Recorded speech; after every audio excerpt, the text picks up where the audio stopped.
Certo. Então existe a possibilidade de você ter uma anta até Uma em anta casa, em casa. se você quiser, mas tem que ter espaço, tem que ter estrutura. É um animal muito grande, enfim, precisa de água para tomar banho, para mergulhar, enfim, não é qualquer um que pode ter. E Então, tem que conhecer sobre o manejo também, né, Sérgio? Não adianta você ter um animal e não souber manejar aquele animal, né? exatamente, porque achar fofinho a gente acha, mas na hora que você tem que alimentar, outra coisa, né, Hélio? Muitas vezes as pessoas adquirem um animal por empolgação, mas não sabe quantos anos esse bicho vive, não sabe o custo de um animal desse de alimentação. Caso o animal tenha algum problema veterinário, você vai ter grana para pegar um veterinário especializado em silvestre para cuidar, né? Porque nem qualquer um sabe cuidar de uma anta doente, por exemplo. Sim, Né? Então você pode ter também porcos do mato, cateto, que é um porco do mato, né? Você pode ter também como pet, né? Mas assim não é para qualquer um que eu digo, né? E os animais que você vai achar nos pet shops não são esses. Esses animais são exclusivos de um criadouro no Brasil que tem uma produção pequena. Então geralmente tem uma fila de pessoas. Se você quer ter um urubu-rei, talvez você tenha que esperar 2, 3 anos porque Pra criou um conseguir. filhote por ano. O cara não tem vários casais. Então é fora da realidade, sem contar o preço, né? Imagino. Uma anta está custando R$200 mil. 200 mil, mano. Então você tem que ter dinheiro para ter esses bichos, né? Então é para poucos, né? Sim. E agora, o grande De um número certo de. modo, é bom que seja para poucos Eu também. acredito que sim. E para quem tem condição, como você falou, conhecimento para ter o animal, saber manejar o animal, né, ter condições de levar esse animal no veterinário, em casos. Até para você cuidar da saúde dele como uma questão preventiva, né? Não esperar o bicho ficar doente também para levar, né? E isso não é fácil de saber, né, Sérgio? Não é, pra cara. qualquer um. Por exemplo, tem por exemplo, lhamas, alpacas, são animais considerados domésticos. Você pode ter. Camelos e dromedários são animais Camelos domésticos. Considerados domésticos pelo IBAMA. Então você pode ter. Né? Mas, assim, para você ter, tem que ter espaço.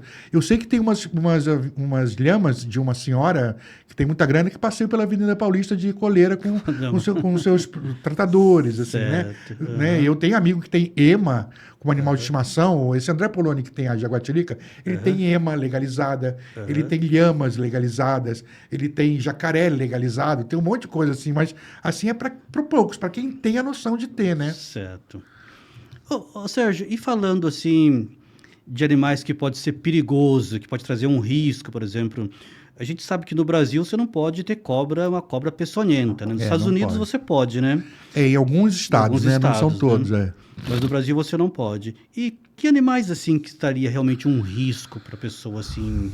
Às vezes a pessoa quer ter um animal ilegal e tem uma cobra peçonhenta em casa. Isso aí pode trazer uns riscos grandes para a saúde da pessoa, né?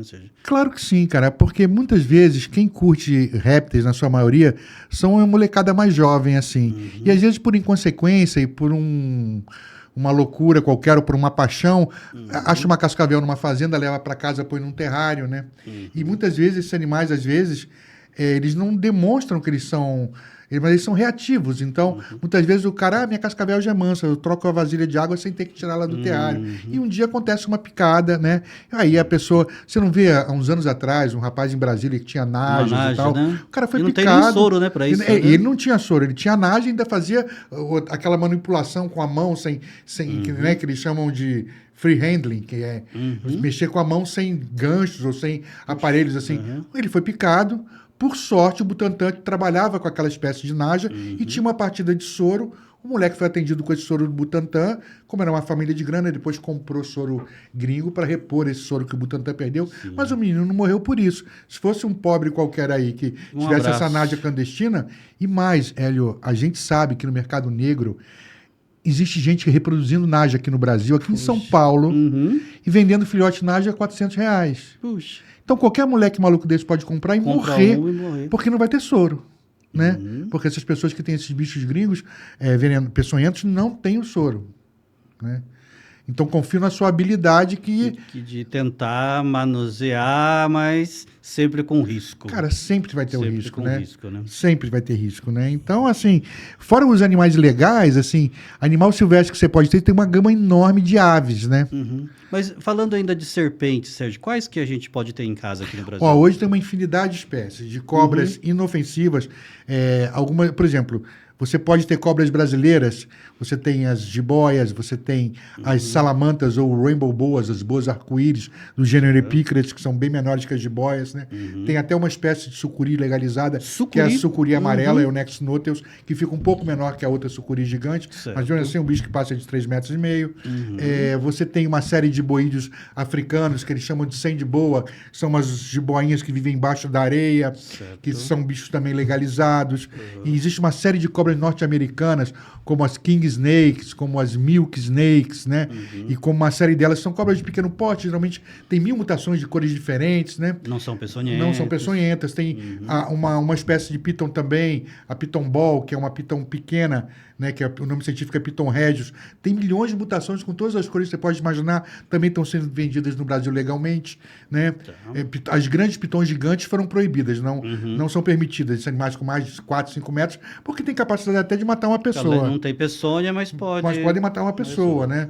Então esses animais são proibidos. Agora, essas cobras africanas, asiáticas, não peçonhentas de tamanho pequeno, estão sendo permitidas. São poucos os criadores que têm, mas você encontra no mercado, né? Certo. Agora, por exemplo, olha que loucura, é o valor desses bichos. Existe uma piton australiana que ela é toda listrada de laranja com amarelo e a cabeça totalmente negra. Chama piton de cabeça preta, o nome científico é Aspidites melanocéfala. Um bicho desse nascido no Brasil, como só tem 2 criadores, custa R$35 mil, um bebezinho, cara.